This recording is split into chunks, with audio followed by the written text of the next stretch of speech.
Hello, everybody. I'm Julie Ostrow, humorist, speaker, and communication coach. I'm here to give you some tips on public speaking, and most importantly, from using Zoom or any other web platform. Now more than ever is the time for you to become more comfortable with giving a presentation, giving taking the lead on a meeting. And because now, since we're in the middle of this stay-at-home order across many states and also possibly quarantined, it's very possible that you are conducting so many meetings in business and team gatherings via Zoom or any other web platform. And I would like you to take a few minutes to listen and take in some of these tips that I have for you. It's important to find the funny in what you're doing and also take this opportunity now that you are working from home and you're in the comforts of your home office to hone some of those public speaking skills that you have. So I would like you to ask yourself, what comfortability do you have with public speaking? Whenever your manager or someone would volunteer you or ask you to speak at an event, in a meeting, or even at the company end of the year meeting, do you get nervous? Do you shake in your boots? Now's the time for you to practice those skills. And what's different between speaking in person and speaking on a Zoom call or a webinar is that you can't see people's facial expressions. You don't know if people are getting what you're saying. So this is an opportunity for you to hone your presentation in a whole new light without an audience, without people giving you the nod of, oh yes, I understand what she's saying. And without that facial expression of, oh yeah, I get what she's saying, or I have no idea what she's talking about. You have to rely on your own gauge, your own insight as to whether you're getting your point across. And that's why it's important for you to organize your thoughts more than ever. And I have some tips for you today about presenting with confidence, stepping out of your comfort zone to explore this new platform of, well, might be new for you. That's why I'm using new platform of giving a presentation, and to honestly assess how you feel about giving a presentation or leading a talk through Zoom or any other web platforms. And now's the time to be honest with yourself about any fears that you have. And it's okay to have fears about public speaking. You might have heard that throughout the years, there have been studies done about how people fear public speaking more than they fear their own death. Now think about that. People fear public speaking more than they fear their own death. And it's not ludicrous. It is not absurd for you to feel the same way. I recently read an article that substantiated that, also in Psychology Today, about how way back in the caveman days, that if, let's say, a hunter or anybody else in the tribe did something wrong, I'm not sure what if they did something wrong, they would be ostracized from the tribe and then left to fend for themselves, and therefore possibly they wouldn't survive. Think about how, when you have given a presentation, did you feel like you were going to be ostracized? Did you feel like you were going to be left out to survive on your own, and maybe you had this fear of failure? I've had that feeling. Years ago, when I was in Toastmasters, when I was giving one of my speeches and I felt like I was bombing, the reason I wasn't doing well at all, and maybe looking back, I could ask the people who I worked with who were also a part of that club, and they would probably say, oh no, it was fine. But it was so many years ago. But I remember that I tripped on my words, I apologized, I got nervous, and I was so incredibly embarrassed because the people in that Toastmasters club were also people I worked with. And I had this fear that people were going to see me then right after lunch and look at me and laugh and point and say, oh, she goofed her presentation.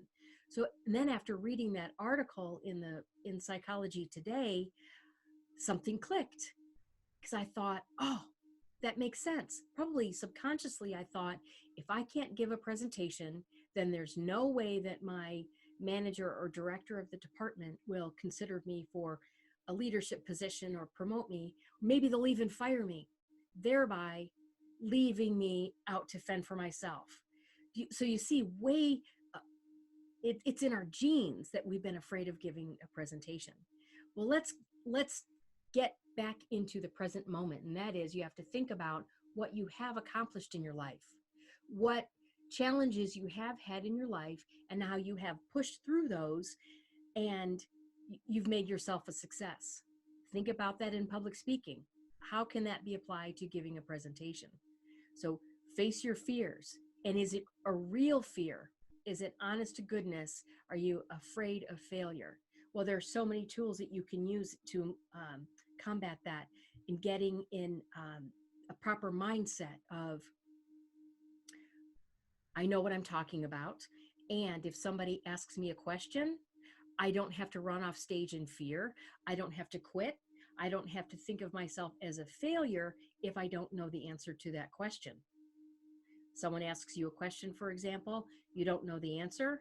That's when you can say, thank you for your question.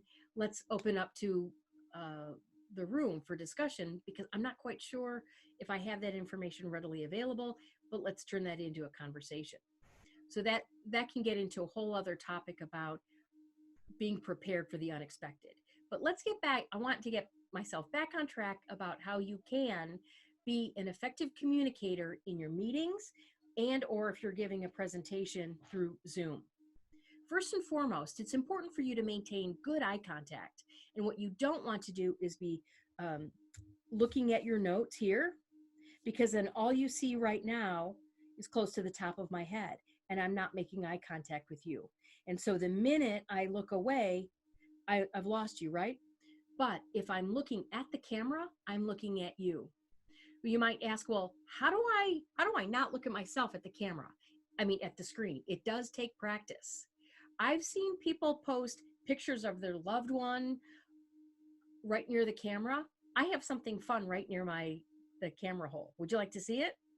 Okay, hold on. It's going to get weird for a second, because I'm going to move closer to the camera so you can see it.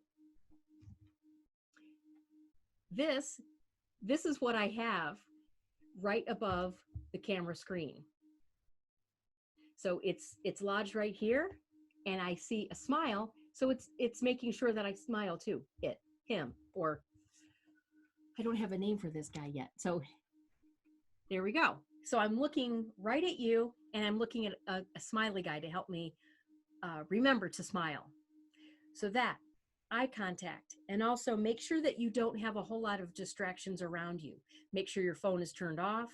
Pretend like you are giving a presentation where other people are in the room. They wouldn't want to see you looking at your phone. And when you are leading an online meeting, it is very tempting to look, say, in the corner to people's comments. And what you can do, if you do have to look at people's comments, let's say you've said, okay, this is going to be an interactive meeting, and you have to then say, look in the corner for people's comments. People on the other side of the world from you can't see what you're looking at, obviously. So I think it's okay for you to look, but tell your audience what you're going to do. Here's an example. I mentioned this is going to be an interactive this is going to be an interactive session. So you will see me looking over here for some comments, because what you don't want to do is look over here and here, and then so you can't see my screen, but what you do see is me just looking all over the place. So you want to avoid that. So when you are looking at people's comments, it's more than okay to say, hey, or even make a joke out of it. Say, hey, you guys, you might notice I'm not going to make eye contact with you for a little bit, because I'm going to look right over here for some comments. And making sure that everyone has an opportunity to put their comments in the field. Now, if you do have a coworker who is helping you manage this discussion, you can make him or her a co-host, and that person could manage the comments. So that's another option there. And here are some tips now for organizing your thoughts and preparing for your presentation or leading a meeting. This can be applied online and also in person.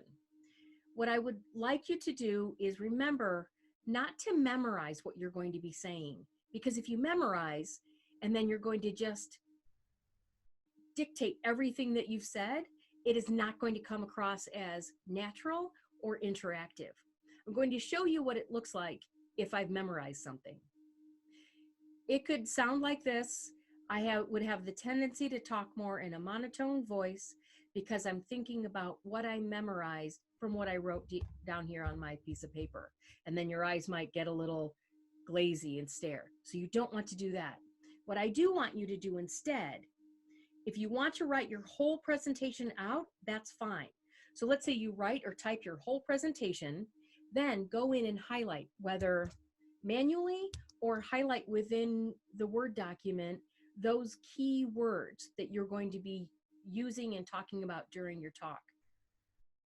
Then making sure that you have an intro, the keywords that you're going to talk about, and your summary.